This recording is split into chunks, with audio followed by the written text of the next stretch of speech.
महाभारत के प्रथम खंड में आदि पर्व के चौथे अध्याय में नैमिषारण्य में कुलपति शौनक के 12 वर्षों तक चालू रहने वाले सत्र में उपस्थित महर्षियों के समीप एक दिन लोमहर्षण पुत्र सूत नंदन उग्र श्रवा आए। वे पुराणों की कथा कहने में कुशल थे। वे पुराणों के ज्ञाता थे। उन्होंने पुराण विद्या में बहुत परिश्रम किया था। वे नैमिषारण्यवासी महर्षियों से हाथ जोड़कर बोले, पूज्यवाद महर्षि गण, आप लोग क्या सुनना चाहते हैं? मैं किस प्रसंग पर बोलूं?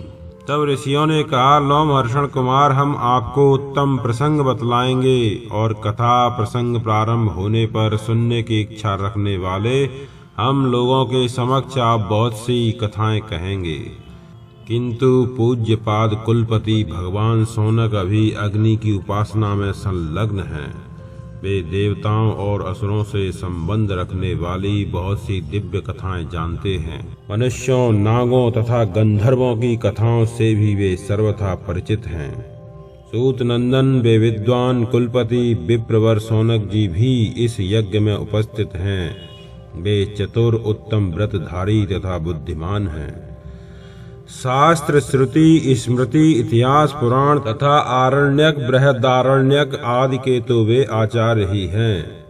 वे सदा सत्य बोलने वाले, मन और इंद्रियों के संयम में तत्पर, तपस्वी और नियम पूर्वक व्रत को निभाने वाले हैं।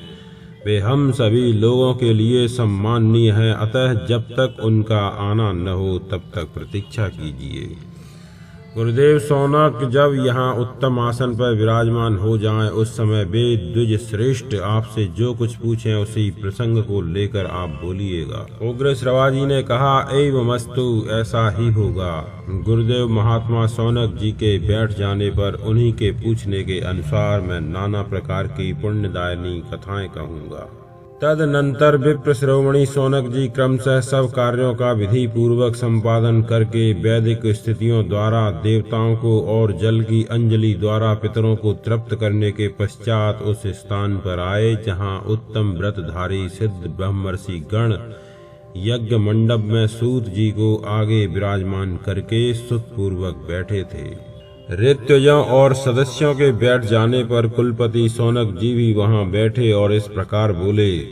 इस प्रकार श्री महाभारत आदि पर्व के अंतर्गत पौलोम पर्व में कथा प्रवेश नामक चौथा अध्याय संपूर्ण हुआ।